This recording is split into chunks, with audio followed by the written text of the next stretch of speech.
Here we are, another vlog today with Alan again. Obviously, this is a very specialist subject. It's something that I thought people might be interested to see. So this is the FP30D. This is where Alan cuts his teeth on this. Back with Alan again. Yeah, right. This, thank you. So this is a standard 35mm projector with one or two modifications. Pictures, gate and all that is whatever. It has a Xenon 500 watt lamp on the back of it, which is quite powerful. This would do a small hall. So this is the type of thing you would find in a cinema. Yes. Projection. Yes. When we're watching our beloved films, or well, you in the olden days you'd find two, because these take 20-minute reels. The biggest reel you can get on here is a 6,000 foot, which I have to hand. Hold on. Cut there. So yeah, so we got the as I was saying, the FP30D, and it's just a massive scale projector of what we have, you know, with our 8mm projectors and our 16mm, obviously up onto a pro scale, and it's really interesting for somebody like to have Alan show us how these things, you know. Well, that's a 2,000 foot or 20-minute reel. That's a 6,000 foot reel, and that both fits on there. To scale with my head, you can just about see the size of that reel. Yeah, and they go bigger. Yeah, but they don't fit on here. These fit on there. So you just load that up the top there. Here. Put it up there. Yeah. Is there there we are. That's it. That's the claw closed now. That's the biggest reel this projector will take. There you go now. I don't think it's on. No, it's not, because you've already got one on there. We've got to take that first and put that on there. Excuse my bald head, it's the only one it got, and took me ages to get it like that. Right. There you go. That's a 6,000 foot reel. That will last approximately an hour. And get an hour's of film. So you'll get one changeover for a feature. Films are usually 90 minutes or something in that like, aren't they? So Alan's been working with the Cine Museum. Yep. In Kennington, in London. And how I'm just actually reinstalling 4 of these, but 2 in one cinema, 2 in another. Do they have is it the FP30D that they have? They have a FP34, which right. is the same machine this side, but it's got another machine the other side. It's a dual purpose machine. Right. The back is 16mm, the front is 35. Right, okay. This is a standard 35mm direct drive, which is what the D stands for. Right. It's a direct drive motor on here. Yeah, what a piece of kit. There's the laser beams, the sound reader. You can just see the red glow there. I think you should be able to see it. Pick that up, yeah. And that's the machine. Now this is our take up. This is our leading. That's film. a take up. That's the feed. So I thought it was the feed. And we're going to use what they call a split spool. So Alan has a 35mm colour film for us to. Well, you're not going to see it because we're not projecting it on it. Hear it. But we'll hear it all running. And that is what's the film? It's The Queen in Canada in colour. It's in cinemascope as well, but we're not showing it, but we're just running it. Now, this is our Film Horizon Cinema. This is it.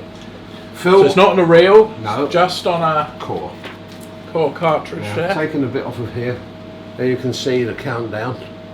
Yeah. Right. Now then, the sound is towards us, so it goes that way. So it's on this reel here. Okay, you turn that and wait till it clicks. You heard it. Yeah. Put it down. So that now, the soundtrack is towards us. Okay, the soundtrack is towards us, because on 16mm film, it's the other side. But on standard 35, you would then take a little bit off, so about 10. Right, now I should have my other glasses on, I can do it without. Round the front sprocket there, put it in, under there. Now the good thing about this projector is you've got a slow advance, so you can do that to make sure it's all running smoothly. Fine tune it. Okay. You pull the gate forward. Now I don't know whether you can see this, but she'll be able to see it come forward. This is the gate. That's what the film runs against on the sides. It doesn't touch it anywhere else, only on the edges. And that's done because of wear. Right. So it doesn't press the centre of the film at all? No, it doesn't touch the picture area at all. Right, you've got that on there. You bring this. Now, there's a very important measure on any cinema projector, and it's that. It's your finger. The finger. So Alan services quite a lot, certainly in the southeast of, you know, where they are running a 35mm projector. Alan will. Southeast of England, you can say that. Well, southeast. Not international, but I'm local. Southeast, yeah, a lot of the historical cinemas, like we've got in Worthing here. We've got the Dome Cinema. So Alan will be called in to obviously do that one. Work on these. Right, we've now just put it in the film gate, and to make sure, giving it a little tug, pressing the bottom button. That's now you can hear it going a frame at a time. Okay, that's the picture gate. That's the picture part of this. Then from that we come in a loop down to the sound head, which should make a noise. It might not. No, it won't be. It's a clear film. That's it. Now this is where the finger comes in, because the loop here has got to be 1 finger's width, and that's how you measure it to go around there. So that now keeps the loop the same size, 1 finger. Then goes from round the sound head, which is here, round here, back up to the feed, and then this has got a switch off device, so when the film comes to an end it automatically switches off. Yeah. You see, because if you do that and press the button to run, take your finger off, it stops. Yeah. But if you put it over here, around the bottom spool,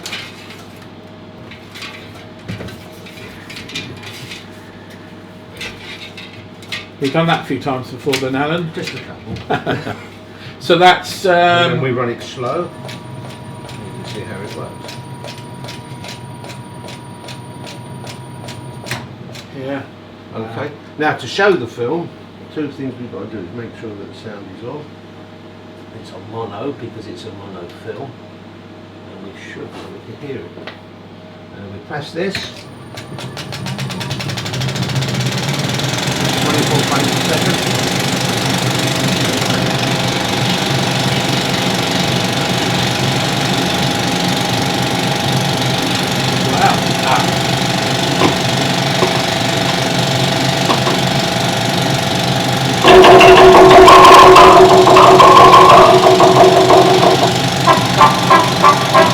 The chill expanse of Frobisher Bay sees the start of the Royal Canada's extensive tour of Canada's Northwest Territories and Manitoba.